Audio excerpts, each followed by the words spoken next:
নমস্কাৰ। এই সুখ শব্দটো মানে শুনিবলৈহে ভাল নেকি বাৰু? পৃথিৱীত থাকি যি বুজি পাইছো, কোনেও দেখোন সুখী নহয়। মানে কিবা নহয় কিবা এটা সকলোৰে থাকেই।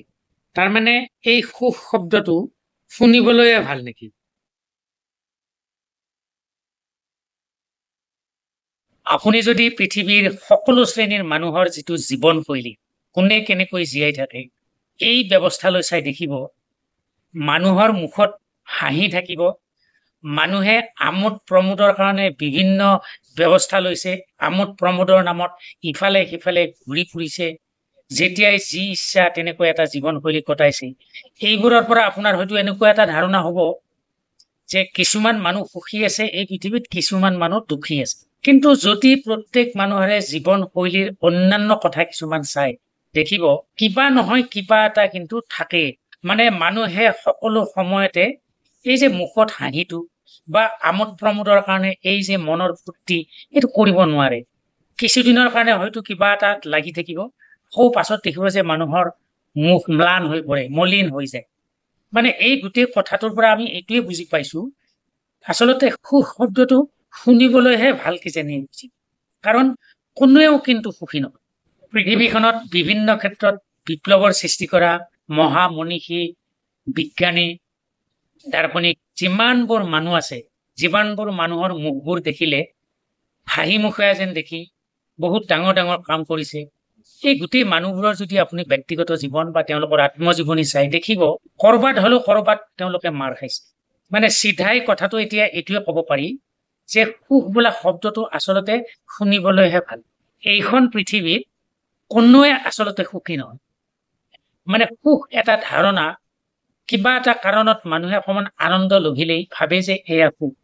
আজি আচলতে মই আপোনালোকক ক'ব খুজিছো, এই যে আমাৰ জীৱনত আমি সুখ বুলি ধাৰণা এটা লৈ থাকো যে এইটো সুখ এইটো দুখ, এই সুখ বোলা ধাৰণাটোৰ প্ৰসংগত ক'ব খুজিছো, দৰাচলতে সুখ বুলি এটা কোনো ধাৰণা পৃথিৱীত নাই। যদি আপুনি ভালকৈ চাই, মানে আপোনালোকে হয়তো এই মোৰ পৰা কোৱা কথাখিনি শুনি অকমান অদ্ভুত যেন পাব, সুখ বোলা ধাৰণাটো কিন্তু নাই। সুখটো হ'ল এটা এনেকুৱা ধৰণৰ ধাৰণা যিটোৰ কোনো স্থায়িত্ব নাই, যিটোৰ কোনো বিশেষ আৱেগিক স্পন্দন বা তেনেকুৱা ধৰণৰ কথা নহয়।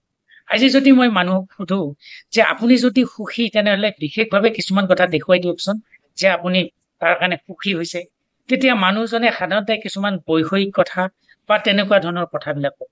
কিন্তু আচলতে বৈষয়িক কথাই সুখৰ সংজ্ঞা নহয়। সুখ এটা সম্পূৰ্ণ বেলেগ ধৰণৰ ধাৰণা। এইটো আচলতে শব্দটো শুনিবলৈহে ভাল।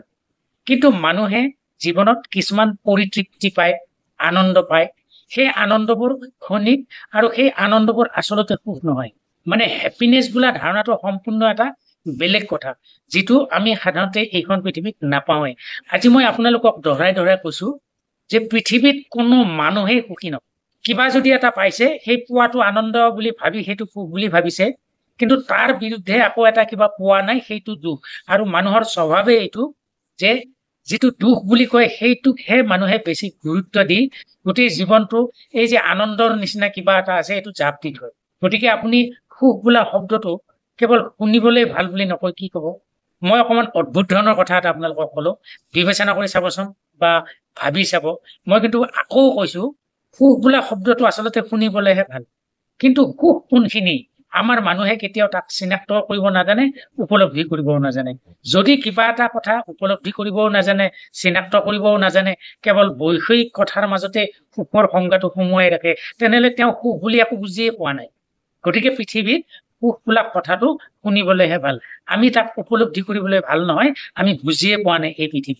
আমি কেৱল দুখৰ ভাৰখনেৰে, দুখৰ সেই মেঘেৰে আমাৰ আনন্দৰ মুহূৰ্তবোৰ সদায় জাপ দি ৰাখিছো। এয়াই হৈছে আমাৰ জীৱন।